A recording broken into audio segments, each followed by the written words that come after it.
নমস্কাৰ, welcome back to my YouTube DB study group. আশা কৰোঁ সকলোৱে ভালে কুশলে আছা।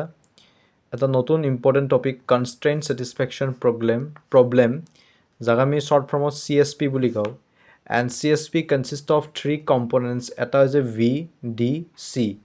V is set of variables, যিটো V1, V2, Vn, and D is set of domains D1, D2, D3, Dn, one for each variable, and C is set of constraints যিটো কি specify that specify allowable combination of values, that specify allowable combinations of values.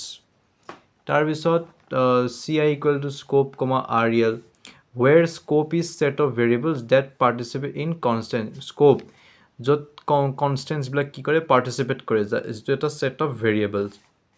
And real is relation that define the values that variable can take. ভেলুজবিলাক define কৰে যিবিলাক মানে কি variable কেন tech, সেইটো হৈছে relation. গতিকে এটা এক্সাম্পল দিলোঁ, এইটো দেখিছেনে? এইবিলাক নোট 1, 2, 3, 4। এই যে আৰ মানে ৰেড, এইবিলাক মানে এইটো আমি কি কৰিব লাগে জানা? CSP কৰিব লাগে। কনষ্টেণ্ট ছেটিছফেকশ্যন প্ৰব্লেম হয় এইটো। এইটো আমি গ্ৰীণ দিলোঁ, এইটো আমি গ্ৰীণ দিলোঁ, এইটো আমি ব্লু দিলোঁ। এতিয়া গম পাইছে চাগে আমি কি কৰিব লাগিব। আৰু এটা কথা মনত ৰাখিবা, এই কণ্ডিশ্যনটো বুজি ল'বা, আৰু আমি ইয়াতে বেক ট্ৰেকিং ইণ্টেল আমি ইউজ কৰিব পাৰোঁ। যাতে ভি কি দি আছে তোমাৰ ছেট অফ ভেৰিয়েবলছ 1, 2, 3, 4। গতিকে 1, 2, 3, 4 এইকেইটা হৈছে set of variables. D means set of domains. কি বিচাৰিছে? Red, green, blue. আমি ৰেড, গ্ৰীণ, ব্লু এড কৰিব লাগে। চ' প্ৰথম অৱস্থাত তাৰ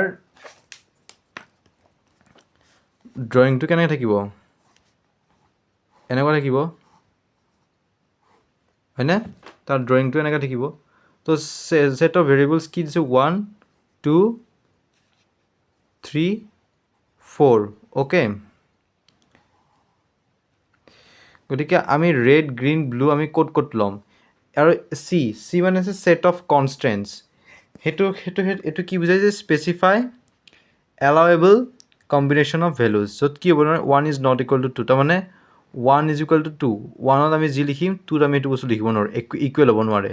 condition 1 is not equal two 3, 1 is not equal two 3, 1 is not equal to 4, 1 is not equal to 4, 2 is not equal to 4, 2 is not equal to 4, 3 is not equal to 4, মানে 3 is not equal to 4। আমি 3 যি লিখিম 4 আমি লিখিব নোৱাৰোঁ। বাট আমি 2ত যিটো লিখিম সেইটো বস্তু কিন্তু আমি 3ত লিখিব পাৰোঁ।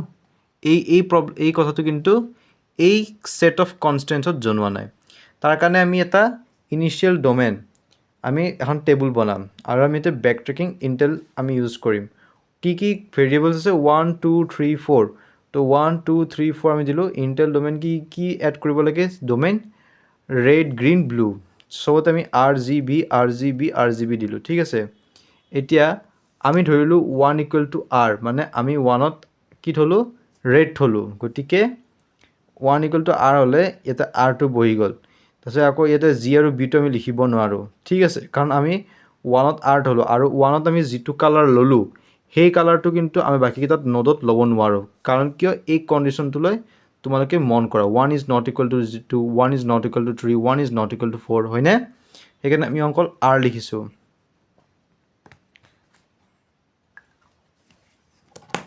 তাৰপিছত চাবা, তাৰপিছত আমি 2ত কি লিখিছোঁ? GB লিখিছোঁ, 3ত কি লিখিছোঁ? GB লিখিছোঁ, 4ত সেইকাৰণে আমি GB লিখিছোঁ। অকল green, blue, green, blue, green, blue. এইবাৰ আমি 2 ইকুৱেল টু গ্ৰীণ, মানে মই 2ত কি লৈছোঁ? গ্ৰীণ কালাৰ লৈছোঁ। তো সেই হিচাপত ইয়াততো 1ত আমি R লৈছোঁৱে, ৰেড লৈছোঁ, তো ৰেডেড হৈ থাকিব। 2ত আমি কি লৈছোঁ? না ৰেড লৈছোঁ, না আমি ব্লু লৈছোঁ, অনলি কি লৈছোঁ? গ্ৰীণ লৈছোঁ। Because of that 2 is not equal to 4, 1 is not equal to 2, এইবিলাক কণ্ডিশ্যন দি আছে সেইকাৰণে। আৰু আমি 3ত কিবা লৈছোঁ নেকি? নাই লোৱা। তো আমি 3ত গ্ৰীণ আৰু ব্লু দিছোঁ। অ'কে, গ্ৰীণ আৰু ব্লু দিছোঁ। আৰু আমি 4ত কি লিখিছোঁ? ব্লু লিখিছোঁ। আমি 4ত গ্ৰীণ কিয় লিখা নাই? কাৰণ চোৱা, আমি যদি 2ত গ্ৰীণ লৈছোঁ, 3ত আমি গ্ৰীণ ল'ব পাৰোঁ, সেইকাৰণে আমি গ্ৰীণ, ব্লুটো লিখি থৈছোঁ। আৰু 4ত তেতিয়া কি থাকি যাব? অনলি ব্লু থাকি যাব। বুজিছা? ছাপ'জ আমি 3টো ব্লু ল'লোঁ, 3 ইজ ইকুৱেল টু আমি ব্লু ল'লোঁ। ঠিক আছে, তেতিয়া কেনেকুৱা কণ্ডিশ্যন হৈ যাব?